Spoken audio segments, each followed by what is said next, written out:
Hello, Lisa's and Jellybabies, and welcome to a brand new episode of Dynzel's Thoughts. This is the second in my E3 special series this week, and this time, PlayStation. I will try to contain my fanboy as much as possible, but I promise nothing. So let's do this. So, to start with, let's get the elephant in the room, or church, out of the way. The format of the press conference was definitely strange. And if I'm completely honest, I loved it. PlayStation once again showed a willingness to take risks and be creative. I've heard a lot of people comparing this to early PS3 PlayStation when they thought they could do no wrong. But I don't think that's what this is. I mean, they are definitely confident in their abilities, and rightly so, but I can't seem to find any arrogance about it. Watched it back a couple of times now and it still seems genuine. I think PlayStation are just showing creative ways to show off their first party games and their exclusives and partnerships. They didn't need to have a third party showcase this year because they know most people are probably going to be playing the third party games on PlayStation 4. So why not give a stronger showing to their first party games? And speaking of, let's jump right into the games that were shown last night. So, first up, The Last of Us Part 2. Wow. Just wow. Watching The Last of Us Part 2 section last night really had me feeling a lot of emotion. The feels were definitely on display. My primary emotion, I think, was probably glee. Seeing so much, the gameplay, the HUD, some story and possible motivations for the plot that explain some of the other stuff we've seen. And let's not forget the musical magician that is Gustavo Santaolalla. The music was, as always, on point.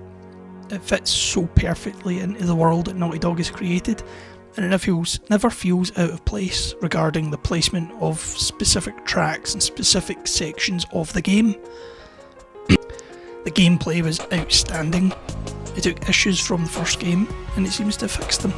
Stealth looks to be much more functional, taking a cue from Uncharted 4, with being less likely to actually be seen while using stealth, an issue that I had with many of Naughty Dog's previous ventures. The movement and combat also seem to have been very fluid. The smoothness of moving about and switching from running around and avoiding enemies to grabbing a bottle and throwing it at the enemy before using them as a human shield. Then we've got the graphics. It was just so pretty. Such a pretty game. The character models look so real, and the range of emotions and facial animations that were on display blew my mind, as well as the environments. I mean, seriously, go have a look at the bit where Ellie kills the guy with the giant hammer. Like, really pay attention to his face. You can see the pain that he's in from every arrow that she launches into his body. Also, my personal favourite touch of all of the graphics was just how clean and effective the UI looked. My inner designer was in controlled glee. I absolutely adore a pretty user interface. It's honestly one of my favourite things about a game. And of course, I couldn't get away without talking about the story.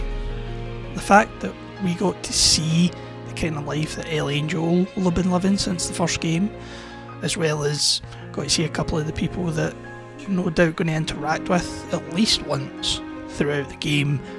Some of the people that would have been living around and stuff, and how they fit into the world that is Tommy's little enclave. I like that Ellie is the main character. It's a different type of character, which means that it's going to be a different type of story told. And I don't just mean Joel's a big strong man, Ellie's a girl that's grown up and trying to find her way and all that kind of stuff. I mean that Joel and Ellie are very different people, based on the fact that Joel comes from the pre-apocalypse world, whereas Ellie knows nothing but this world.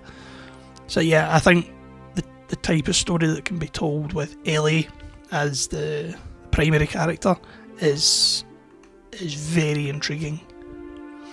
Also, the change of pace from what we were shown from the warm cutscene to the cold gameplay, there was a very nice stark contrast between the two, and I kind of hope we don't really play too much in the quite nice section. It's all very in the cold, because it would make the bits that we do play in the nicer time stand out that much more and make the bad stuff that is undoubtedly going to happen a bit more impactful. Now, the intermission wasn't the greatest part, but I still quite liked it. The announcement of Black Ops 3 on Plus was pretty good. It was a nice wee touch. I'm not really a fan of the Call of Duty series, but this will probably get me to actually play the game, or the single player part of it anyway. The sizzle reel of the other announcements from earlier in the week I thought was pretty good, though I would have liked to seen a bit more about them. I didn't have much time to really look into anything other than kind of headlines of what was announced, but I thought that could have been a little bit better. The Destiny 2 Forsaken trailer looked cool. I've got no skin in the game, so to speak, so it doesn't really affect me. Now, once we were back to the more typical press conference type stuff, Ghost of Tsushima was the first one that they showed back. I have to say it was quite cool. It was a surprise last year. I had absolutely no clue what this game was, other than the obvious that was shown from the first trailer, you know, Japan, Mongol invasion, samurai. But other than that, it was pretty unknown to me. But I have to say the graphics of the game were amazing, which seems to be a bit of a running theme. The field that the character ran through at the start of the game was really beautiful. I have to say, just the way it all moved, and some of it was moving completely differently and independently to everything else. It was lovely.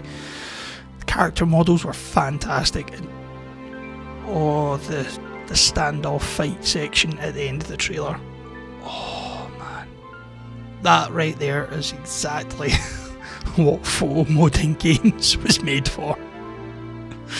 Oh man. I mean, the attention to detail that seems to be in this game is mind-blowing. Especially the way the main character cleans their blade before they put it away. Something that I really thought they were going to miss from like the first fight scene. I really thought the character was just going to put the blade away, and I was like, that's not what would happen. You would have cleaned it first. You show respect to the blade. Yes, my inner wee bit is showing. But yeah, I thought it was like a really nice touch. I'm not sure if this game is going to be one that I get on day one release, but I do fully intend on getting the game and exploring the world that's been made by Sucker Punch. Next was a fun game from the creators of Quantum Break called Control. Sounds pretty cool, looks quite nice. Not sure it's quite for me, but I am very happy for Remedy for not letting all the kind of stuff that happened with Quantum Break get in the way of making a fun looking game and get in the way of just any confidence or anything like that. So I'm happy to see studios bounce back and make what looks to be a pretty fun game with a lot of the kind of cooler aspects of Quantum Break. So yeah. So next was probably my biggest hype out moment of E3. Where to begin? Resident Evil 2 Remake was announced with a fantastically cool trailer that it hit all the points it needed to, including a nice element of surprise that probably a lot of people didn't catch on till quite late in the game. It's a game that I've been saying is coming for like the past 2 years, and it was finally shown. I really just can't wait. I've actually already put my pre-order in for January 25th, and I'm ready. My body is ready for this game. This game's been long called for by fans of the series, especially since the first remake, which was released in GameCube in 2002. So fans loved that one so much that they were like, yeah, when are we getting to done like this? But the wait's over, and it seems like it was worth it. The game is so pretty. Something highly odd and unusual to say about a game that predominantly features zombies and monsters and other eldritch abominations, but like it is really pretty. They seem to have followed the formula that they took with the first one and kept the game predominantly the same, but they're going to be adding new features and sections to the game that they wanted to in the original but couldn't due to the hardware constraints of the time and of the PlayStation 1. I'm genuinely beyond hyped for this game, and the news that's been released about it since the trailer dropped is very promising. They're going to be having the camera set third person, I think, default, but it can be switched to the classic fixed camera angles, which I think would be amazing. Just having that choice there for players. I mean, I'll probably play it both, but first playthrough will... I don't know. Do I play it and see everything the way that they kind of want me to see it in third person, or do I go for fixed camera angles and play it the way that I really want to play it? Oh, that's going to be a massive toss-up at the time. But yeah, they've also addressed the biggest concern that I had from the trailer, and that's that the game would only focus on Leon. We only saw like one little clip of Claire talking to Sherry, both whose character models look fantastic, but at the same time I was really worried because of that, because I know lots of people, especially casual fans of the series, they know Leon and they're big fans of Leon, but luckily both Leon and Claire are going to have their traditional campaigns / scenarios, whatever you want to call them, in Remake 2. There's also a second, more traditional trailer that was released almost immediately after the first one. There was lots of cool wee tidbits in this one that on first look probably went over most people's heads, mine included. There's several people talking throughout it, some of whom should probably be familiar from things that they say, but the main one that really stuck with me was an angry, frustrated male voice that's requesting extraction. So I'll let you try and figure out who that was and what that could mean for the game and what's available. I also love the changes to character models as well as the environment. Just about everybody looks exactly like I would expect them to look, because Leon wouldn't be the Leon from Resident Evil 4, he'd be younger, 6 years younger, by a matter of fact. So I think a lot of people being upset about that, you need to take that into consideration, that there is quite a big time jump between, you know, the first kind of proper look that we had of Leon's face and where he started. So yeah, I also love that Mr. X now has a hat to try and cover his face, I think, kind of make him not stand out as much as a 8 foot tall Goliath would. But I think it's kind of cool because it alludes to the potential uses for his variant of Tyrant, and not just being a massive killing machine that he's used for other matters. There's also a very noticeable change in the main hall of the police station. The desk's been moved from behind the giant statue to in front of it, so it's kind of where you would expect a desk to be. And there's also no ladder or balcony at the back of the hall, but in their place there's stairs that lead to the upper floors of the station, which I think is really, really cool. And I have a feeling I know where they're going to add those extra spaces so you can actually get around without that bit at the back. So yeah, all in all, I have to say this really looks like Capcom have finally listened to fans and retaken their throne atop the horror genre.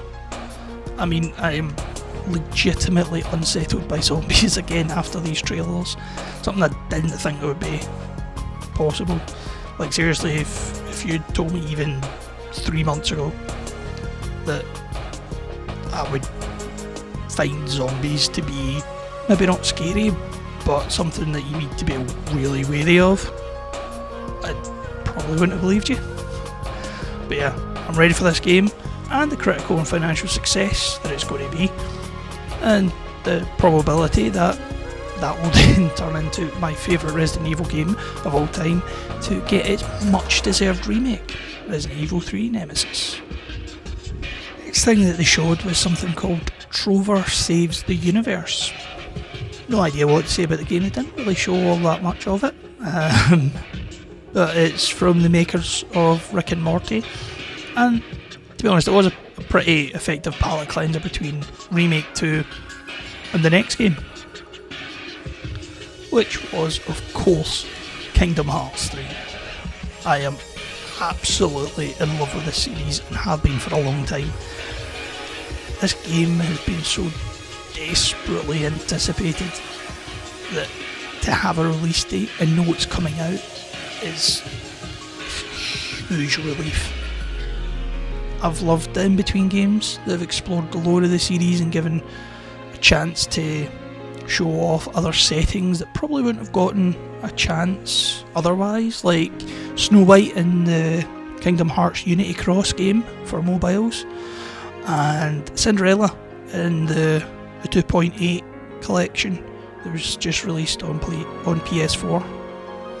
They also gave players a much better understanding and answered some of the questions that were raised and far from answered from the main two games. All that said, to finally have Kingdom Hearts 3, it's like a culmination of my adolescent years. It's the gaming equivalent of Toy Story. The worlds look so huge, like seriously they look massive, and the combat looks so incredibly seamless. The graphics were stellar, as you can imagine, and they really captured each of the world's different identities and art styles without clashing or seeming like the game doesn't really know what it's doing. It was also the reason that I am finally going to shell out for a PS4 Pro. They announced a special collector's edition bundle that has a limited edition PS4 Pro with Kingdom Hearts design, as well as the 3 collections that have been previously released, and of course KH3.